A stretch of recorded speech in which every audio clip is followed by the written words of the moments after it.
السلام عليكم ورحمة الله وبركاته. بسم الله والحمد لله والصلاة والسلام على رسول الله. أما بعد. Le sujet du sermon aujourd'hui sera les méfaits des relations sexuelles illicites. Louange à Allah.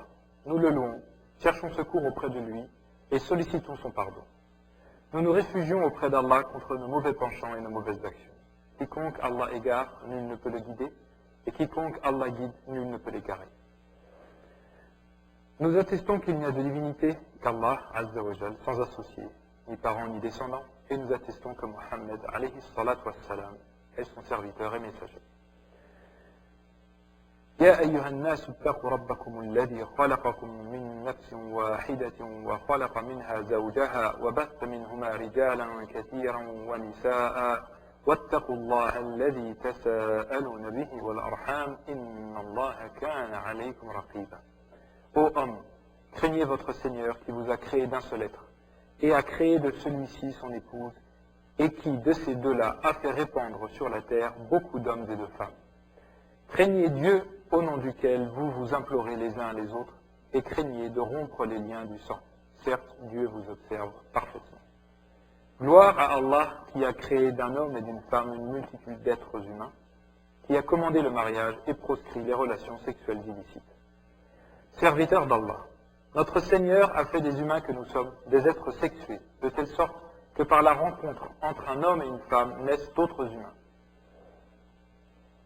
Ô homme, nous vous avons créé, verset coranique, ô homme, nous vous avons créé d'un mâle et d'une femelle, et nous avons fait de vous des nations et des tribus pour que vous vous entreconnaissiez. Le plus noble d'entre vous auprès de Dieu est le plus pieux. Dieu est certes omniscient et grand connaisseur. Toutefois, la relation au sexe doit se faire dans un cadre responsable et protégé pour éviter que cet instinct ne se réduise à une passion dangereuse à tous égards, pour l'individu, la famille et la société. En effet, sans un effort constant de maîtrise de cet instinct, la sexualité débridée se répand rapidement et occasionne des dégâts inestimables au plan spirituel et moral, social, politique et économique. La facilité par laquelle peut se développer la débauche et l'ampleur de dangers qui en découlent font que l'islam a engagé une lutte farouche contre ce péché. Alors que pour nombre de péchés, la proscription, l'interdiction, porte sur l'acte en lui-même, pour ce qui est de la fornication, l'interdit porte sur le fait même de s'en approcher. وَلَا تَقْرَبُوا الزِّنَا إِنَّهُ كَانَ فَاحِشَةً وَسَاءَ سَبِيلًا. Et n'approchez point la fornication. En vérité, c'est une turpitude, et quel mauvais chemin. Frères et sœurs dans la foi, de nos jours, cette lutte farouche de l'islam contre la sexualité illicite se justifie d'autant plus que les idéologies de la permissivité et du libertinage font légion. Elles qui combattent tout ce qui relève de la morale religieuse en général et de la morale sexuelle en particulier.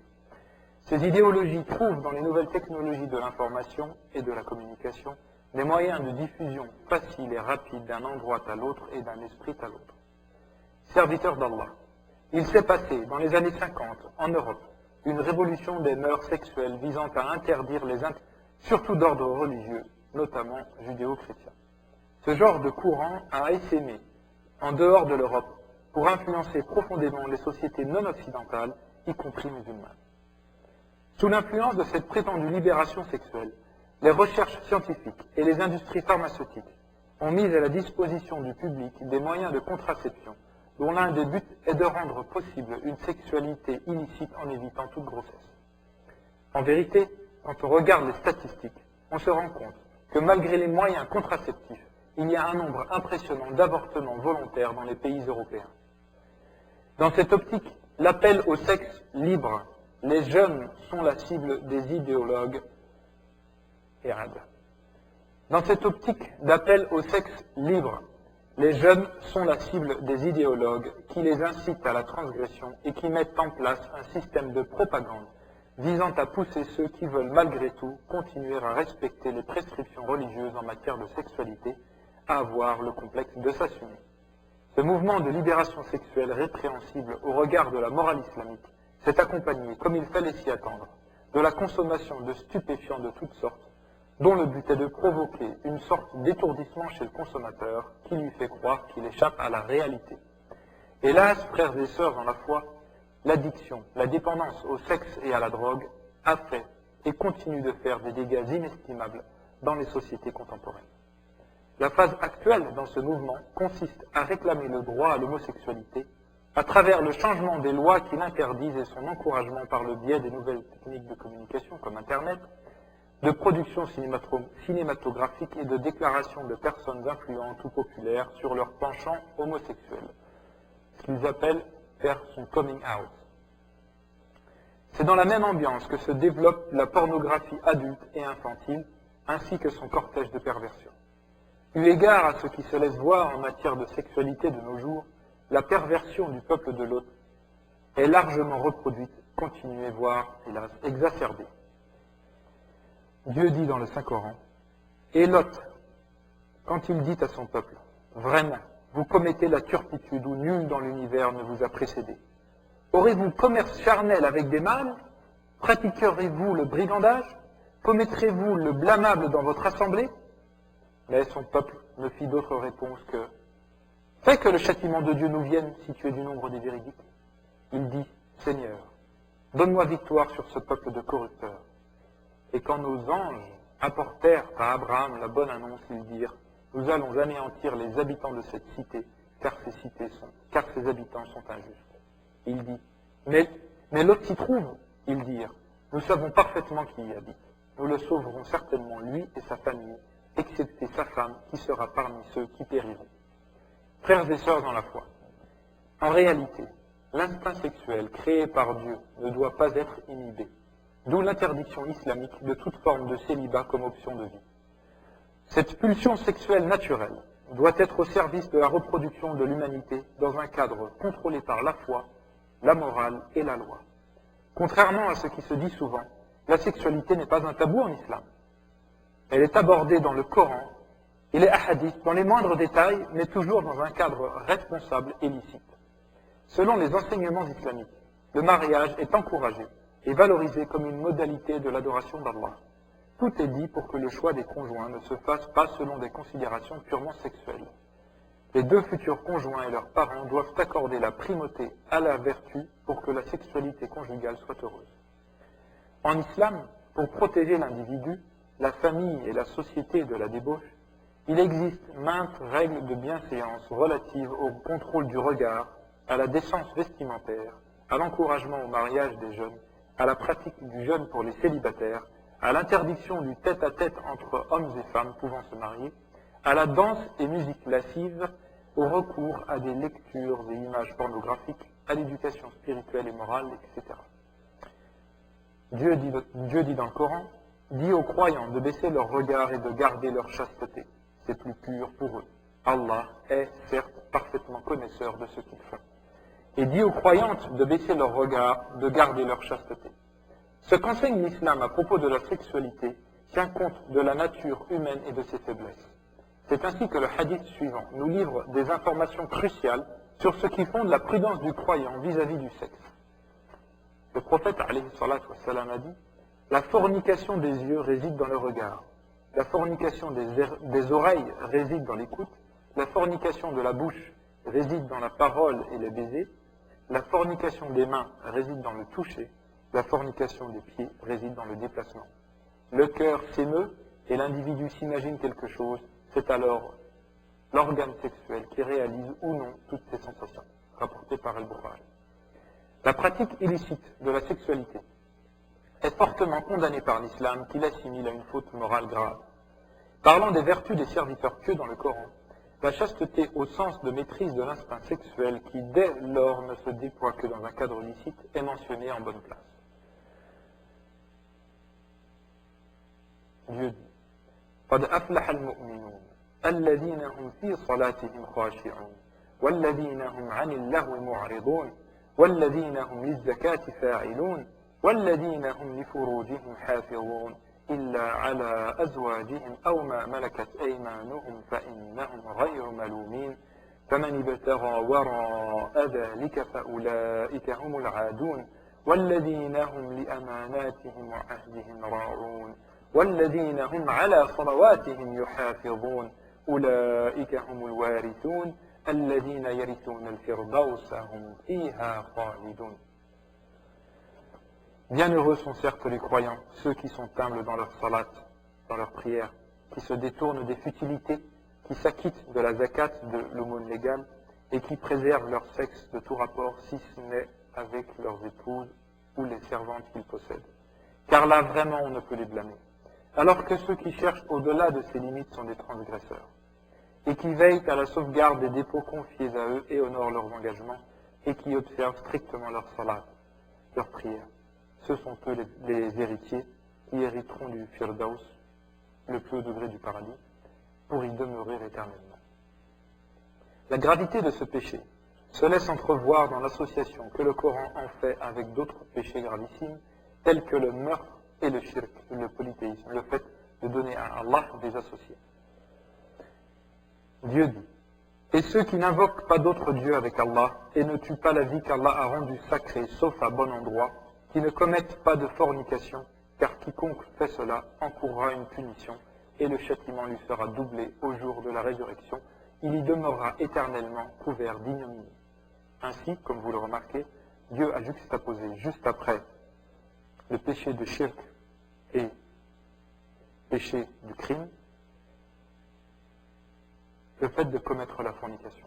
Et ceux qui n'invoquent pas d'autre Dieu avec Allah, le shirk, et ne tuent pas la vie qu'Allah a rendue sacrée, le crime, sauf à bon endroit, qui ne commettent pas de fornication, car quiconque fait cela encourra une punition, et le châtiment lui sera doublé au jour de la résurrection, le verset.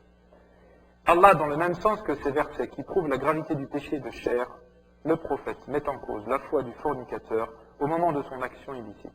N'est pas croyant le fornicateur dans l'action, c'est-à-dire au moment où il commet ce péché. Rapporté par Al-Bukhari. Ne suffit-il pas pour ceux qui craignent Allah de méditer ce récit rapporté par le prophète lors d'un voyage céleste accompagné des deux anges, Jibril et Mikaïl, Gabriel et Mikaël, le prophète dit, alayhi salatu wassalam, je vis des hommes et des femmes entièrement nus. Chaque fois qu'ils étaient touchés par les flammes en dessous d'eux, ils poussaient des gémissements déchirants. Je dis alors à Jibril, qui sont ces gens? Il répondit, les fornicateurs et les fornicatrices. Rapporté par Al-Bukhari. Serviteur d'Allah, aider les personnes que l'indigence empêche de se marier fait partie des plus grandes œuvres de bienfaisance et des meilleurs moyens de protéger la chasteté et de barrer la route à la sexualité débridée. Dans ce cadre, il faut dénoncer les freins mis au mariage des jeunes dans certaines sociétés, comme l'exagération du montant des dots, le chômage, la crise du logement, etc. Serviteur d'Allah, pour réussir la lutte contre la débauche et la promotion d'une sexualité licite, il ne faut pas oublier que la femme musulmane est dépositaire d'une grandissime responsabilité. En effet, si elle fait comme l'islam l'attendait, choisit la chasteté, refuse toute forme d'instrumentalisation de son corps et s'investit entièrement dans l'éducation des enfants, il est légitime de penser que la société musulmane s'en portera mieux. L'autre segment de la société très exposée à la luxure est constitué par les jeunes. Ils sont de plus en plus fragilisés par la démission ou la négligence dont font montre nombre de parents, la tyrannie de la pornographie et les nombreux freins au mariage déjà mentionnés. Souvent, par complexe et désir d'imitation et aussi par ignorance, beaucoup plus que par volonté de transgression, des jeunes s'adonnent à des pratiques sexuelles dangereuses pour leur santé spirituelle, morale et physique. Combien de fois les jeunes sont-ils trompés par les propagandistes du mal qui leur expliquent que les préservatifs les protègent contre les grossesses indésirées entre guillemets, et les maladies sexuellement transmissibles. Celles-ci font tellement de ravages que certaines d'entre elles se transmettent de façon sournoise et par des voies insoupçonnées.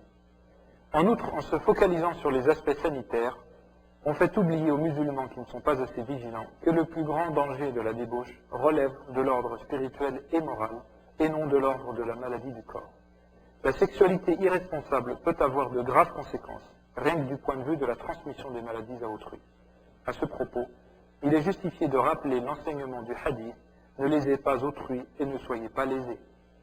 Les jeunes qui veulent se protéger contre le péché de fornication peuvent s'appuyer sur la pratique fréquente du jeûne surérogatoire, comme le recommande le prophète, alayhi salatu wassalam.